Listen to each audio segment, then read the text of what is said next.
اعوذ باللہ من الشیطان الرجیم، بسم اللہ الرحمن الرحیم، اللہم صلی علی محمد وآل محمد وعجل فرجہم۔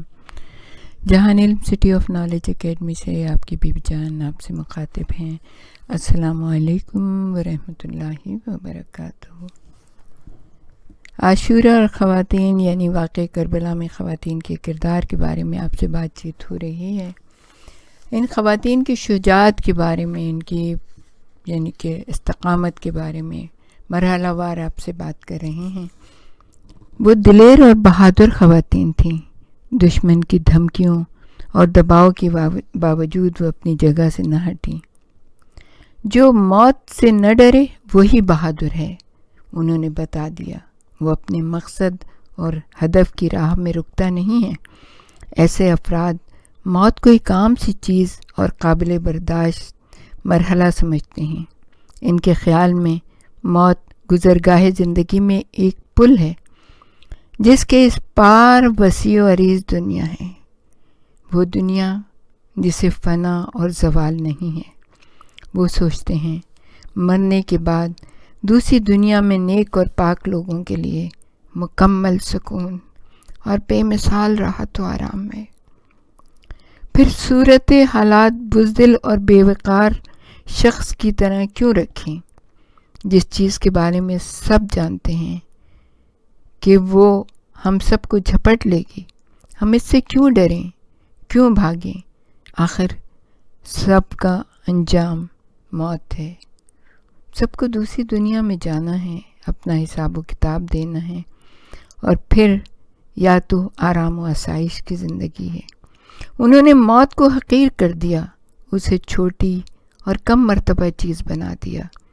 وہ خواتین وہ ان میں سے نہیں تھیں جو موت سے ڈرتی ہیں، موت کا نام بھی نہیں لیتی، نہ اپنے بچوں کو کبھی موت کا نام لینے دیتی ہیں۔ انہوں نے موت کو حقیر کر دیا ہے۔ وہ خاتون جو اپنے شوہر یا فرزند کی موت کے بعد خیمے کا بانس اٹھا کر دشمن پر حملہ کرنے جھپٹے، یقیناً وہ جان پر کھیل چکی ہے۔ وہ موت سے مانوس ہے۔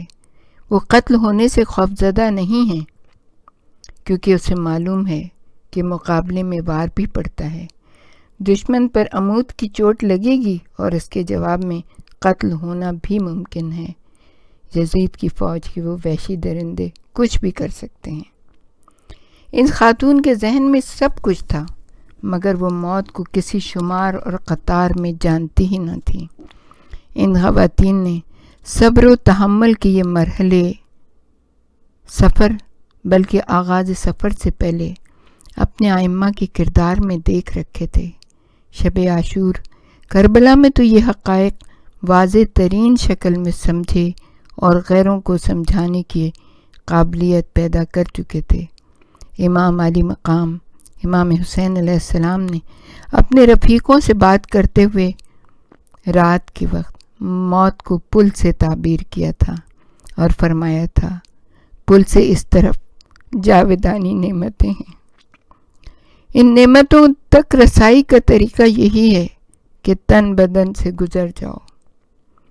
جن لوگوں نے صنف نسواں کو کمزور، بزدل، سست، متزلزل، پیمان شکن اور فراری، ڈگمگانے والی اور سپردگی کا جذبہ رکھنے والی صنف مانا ہے، انہوں نے اس قسم کی خواتین کے بارے میں غفلت برتی ہے، کیونکہ ان خواتین نے مقابلوں میں وہ استقامت، توانائی قلب اور جرأت دکھائی ہے کہ اس کی مثالیں عام مردوں میں بھی کم ہی نظر آتی ہیں۔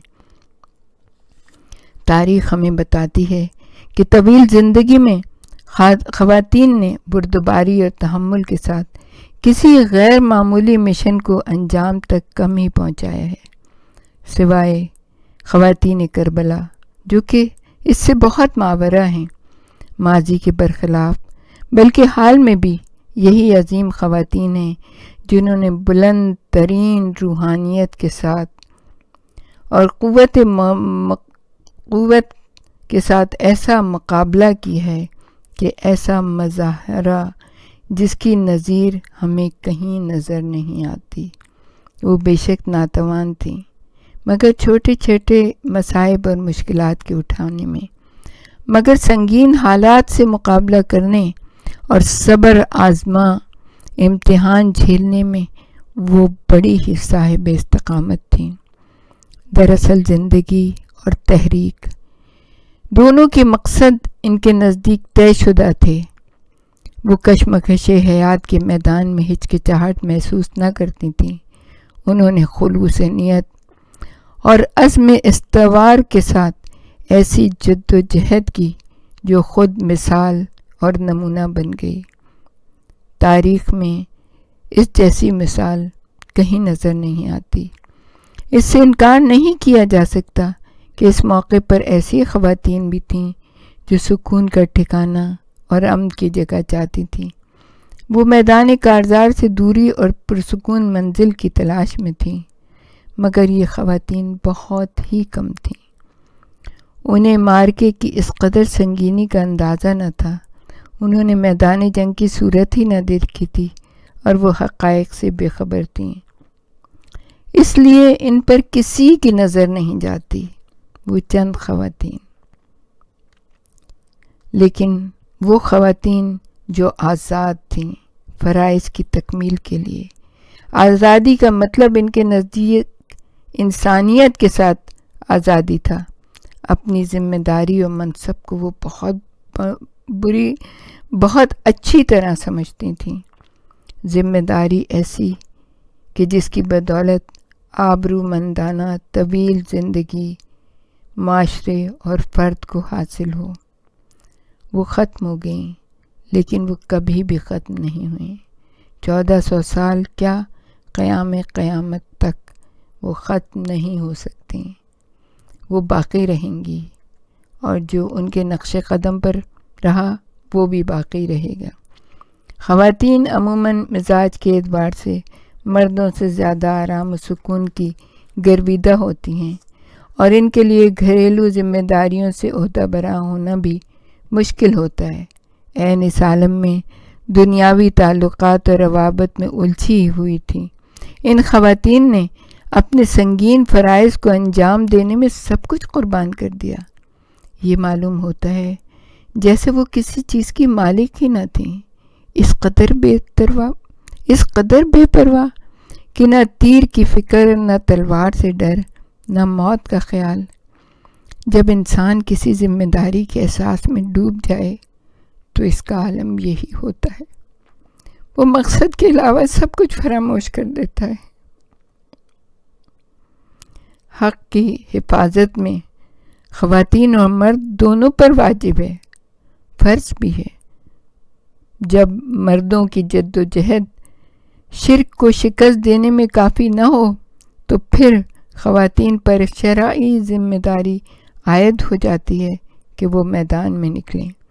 ان خواتین کو یہ ذمہ داری معلوم تھی، اس کے نتیجے میں انہوں نے شجاعت کا مظاہرہ کیا۔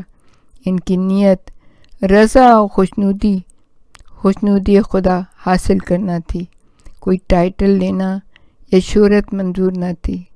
ٹھیک ہے، انہیں بچوں کی پرورش بھی کرنی تھی، وہ گھر میں رہ کر مستقبل میں ہونے والی بڑی شخصیتوں کی تعمیر بھی کر سکتی تھیں، مگر یہ کام اس وقت انجام دیتی جب اس سے بڑا کام سامنے نہ ہوتا، کام بھی لمحوں میں ختم ہونے والا، جس کے لیے وقت کم اور بہت ہی کم تھا، اور جب دین و مذہب خطرے سے دوچار ہو تو پھر دوسرے معاملات و مسائل کی حیثیت ہی کیا رہ جاتی ہے۔